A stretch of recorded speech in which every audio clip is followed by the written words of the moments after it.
কেমন আছো সুপ্রিয় শিক্ষার্থী? আশা করি সবাই ভালো আছো। আমিও ভালো আছি। যাই হোক, কি বলবো, বর্তমান সারাটা বিশ্বের যে পরিস্থিতি, এই পরিস্থিতির কথা বলে তো আর শেষ করা যায় না। আর তোমরাই কতদিন আর ঘরে বসে আমরা থাকবো, তাই না? তারপরেও নিজের ভালো থাকার জন্য, সুস্থ থাকার জন্য, বেঁচে থাকার তাগিদে আমাদের ঘরেই থাকতে হবে। আমরা ঘরের বাইরে যেতে পারছি না যে পর্যন্ত দেশের পরিস্থিতি স্বাভাবিক না হয়। আমরা কিন্তু অবশ্যই ঘরে বসে থাকব, ঘরে বসে বিভিন্ন বই পড়ব, অনলাইন ক্লাস দেখব, সংসদ টেলিভিশনে ক্লাস দেখব, বই পড়াশোনা করি, সময় কাটাবো। কাজেই আমাদের বাইরে যাওয়ার কোনো অবকাশ নেই।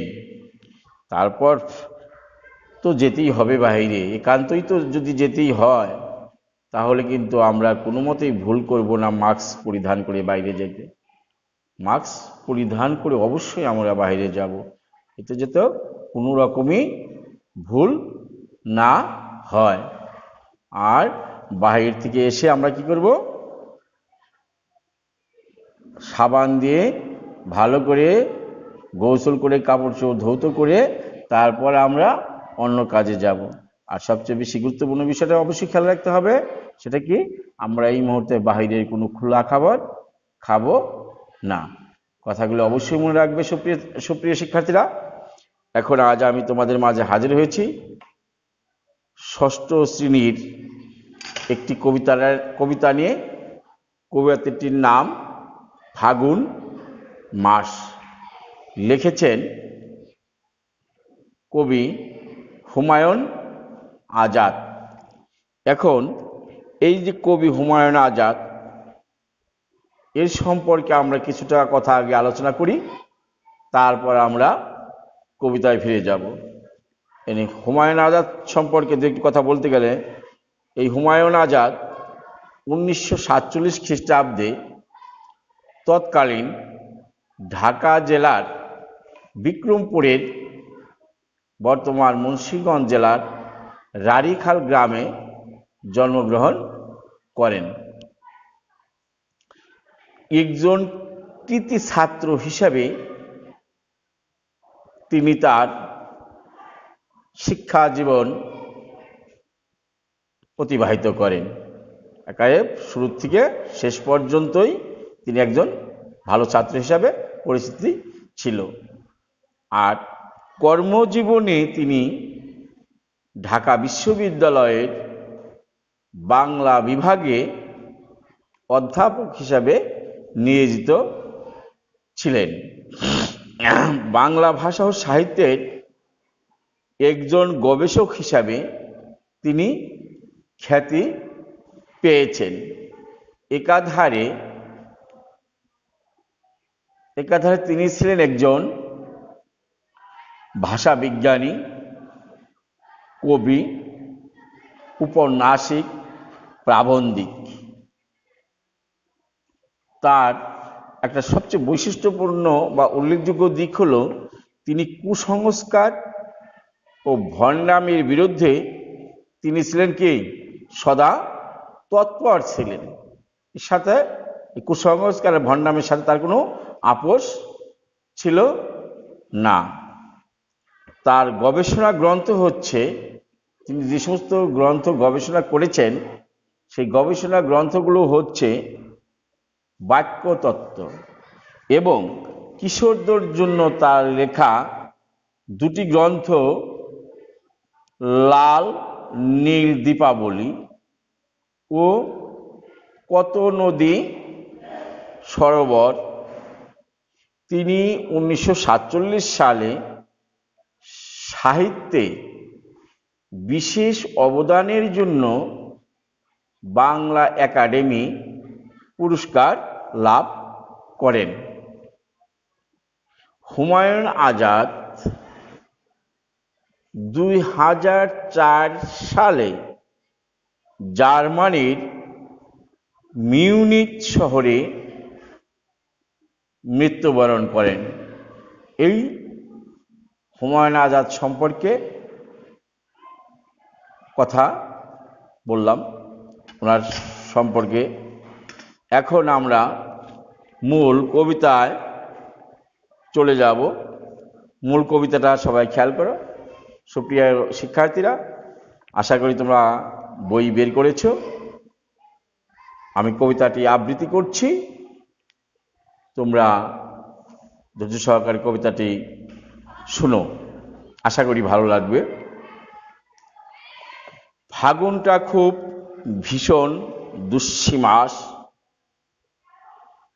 পাথর ঠেলে মাথায় উঁচয় ঘাস, হাড়ের মতো শক্ত ডাল ফেরে সবুজ পাতা আবার উঠে বেড়ে, সকল দিকে বনের বিশাল গাল, ঝিলিগি দিয়ে প্রত্যহ হয় লাল।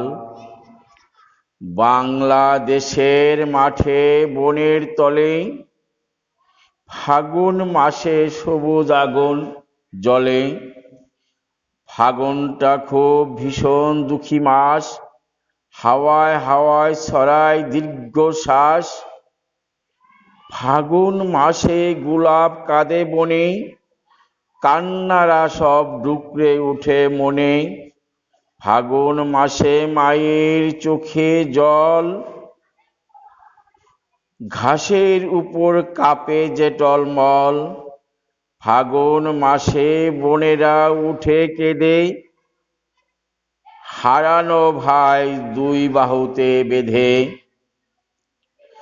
ফাগুন মাসে ভাইয়েরা নামে পথে, ফাগুন মাসে দুঃস্ব আসে রথে।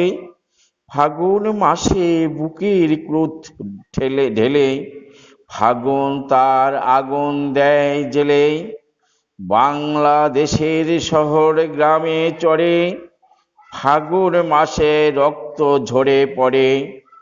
ফাগুন মাসে দুঃখী গোলাপ ফুটে, বুকের ভিতর শহীদ মিনার উঠে। সেই যে কবে কয়েকজন খোকা, ফুল ফুটালো রক্ত থুকা থুকা। গাছের ডালে পথের বুকে ঘরে, ফাগুন মাসে তাদেরই মনে পড়ে। সেই যে কবে ৩০ বছর হলো, ফাগুন মাসের দুচোখ ছলো ছলো। বুকের ভিতর ফাগুন পুষে ভয়, তার খোকাদের আবার কি যে হয়। কবিতা এখানে শেষ। এখন আমি কবিতার কিছু দু একটি নতুন সম্পর্কে, শব্দ সম্পর্কে তোমাদের আলোচনা করি। এই যে কবিতাটা লেখলো, এই কবিতাটা লেখা পাঠের একটা উদ্দেশ্য আছে। সেই উদ্দেশ্যটা কি? 52 ভাষা আন্দোলনের পটভূমিতে মাতৃভাষা ও দেশপ্রেম বোধে উদ্বুদ্ধ করা। এই কবিতাটা লেখলো সে 52 ভাষা আন্দোলন ও আন্দোলন পটভূমিতে মাতৃভাষা ও দেশপ্রেম বোধে উদ্বুদ্ধ করা। এখন পাঠ পরিস্থিতি সম্পর্কে দু একটি কথা বলে তোমাদের আমি আজ কবিতা ইতি টানব। বাংলাদেশের ইতিহাসে ফাগুন মাসের সঙ্গে 21শে ফেব্রুয়ারি একই সূত্রে গাথা। কথা বলছো, ফাগুন মাসটা আর 21শে ফেব্রুয়ারি কি একই সূত্রে গাথা। কেননা এ মাসেই বাংলা ভাষার মর্যাদা রক্ষার সংগ্রামে ঢাকার রাজপথ বাংলার সাহসী সন্তানদের রক্তে রঞ্জিত হয়েছিল। কোন মাসে? এই ফাগুন মাসে। প্রতি বছর যখন ফাগুন মাস আসে, তখন আমাদের স্মৃতি চলে যায় 1952 সালের 21শে ফেব্রুয়ারির সেই রক্ত ঝরা দিনের দিকে। কথাটা বোঝাতে পারলাম? বসন্ত ঋতুর প্রথম ফাগুন মাস, ফাগুন বসন্ত ঋতুর প্রথম মাসই ফাগুন মাস। প্রকৃতির রূপ বৈচিত্র্যের পাশাপাশি এই মাস আমাদের মধ্যে দুঃখবোধ জাগিয়ে দেয়। আমাদের পূর্বপুরুষদের আত্মত্যাগের গৌরবে আমরাও একই সঙ্গে দুঃখী এবং সাহসী হয়ে উঠি। ফাগুন মাস কবিতায় তুলে ধরা হয়েছে সুখ ও বেদনার গভীর অনুভূতি। কথাটা বুঝো, খেয়াল করো, এই ফাগুন মাসটা কি তুলে ধরা হয়েছে? সুখ ও বেদনা, আমাদের যে বেদনা এর অনুভূতিটাই ফাগুন এই কবিতায় তুলে ধরা হয়েছে। আমাদের ফাগুন অন্য দেশের ফাগুন মাসের মতো নয়। বাংলাদেশের ফাগুনে বনের ভিতর জ্বলে সবুজ আগুন। আমরা ভাষার জন্য আত্মদানকারী পূর্বপুরুষদের জন্য অনুভব করি দুঃখ ও মমতা। 1952 সালের ভাষা আন্দোলনের কথা মনে হলে দুঃখ ছাড়া, বেদনা ছাড়া আর কিছুই নেই। তাই কবি এই ফাগুন মাসটাকে এর সাথেই তুলনা করেছেন কবির ভাষায়। আবার তাদের আত্মত্যাগের শক্তি সাহস যোগায় আমাদের মনে। এই যে যারা 1952 সালে ভাষা আন্দোলন আত্মত্যাগ করে গেছেন, এই তাদের আত্মত্যাগের শক্তি সাহসে আমাদের মনে কি আশা যোগায়। আমাদের প্রত্যেকের ভিতরেই গোলাপ ফুলের মতো এক একটা শহীদ মিনার জেগে উঠে। আমরা বাংলার বীর সন্তানদের স্মরণ করি প্রতিটি ফাগুনে। সবসময় তো বাঙালির বীরদের কথা আমাদের হৃদয় পটে আঁকা, তাদের কথা আমাদের সবসময় মনে পড়ে। তাদের কথা ভুলবার নয়, আমরা ভুলতে পারি না। সবসময় মনে পড়লেও বিশেষ করে এই ফাগুন মাসটা যখন আসে তখন তাদের কথা কি বলবো, বলার আর কিছুই থাকে না। সে 1952 সালের 21শে ফেব্রুয়ারি আর এই ফাগুন মাস। তাই কবির কি বেদনা, কি দুঃখ, উনি শেষ লাইনে, ওনার শেষ চরণে কবি একটি কথা বলে গেছেন। খেয়াল করে আমি চরণটা আবার তোমাদের মাঝে উপস্থাপনা করছি। বুকের ভিতর ফাগুন পুষে ভয়, তার খোকাদের আবার কি যে হয়। এই যে কবির অনুভূতি, যা সত্যি ভাবার বিষয়, সত্যি উপলব্ধি করার বিষয়। যাক, কবিতা আবৃত্তি হলো। তোমরা ঠিকমতো অনলাইনে ক্লাসগুলি দেখবে, আর সবাই ভালো থাকবে, সুস্থ থাকবে, এই কামনায় তোমাদের দীর্ঘায়ু কামনা করে, সুস্থতা কামনা করে আমি আজকের মতো তোমাদের কাছ থেকে এখানেই বিদায় নিচ্ছি।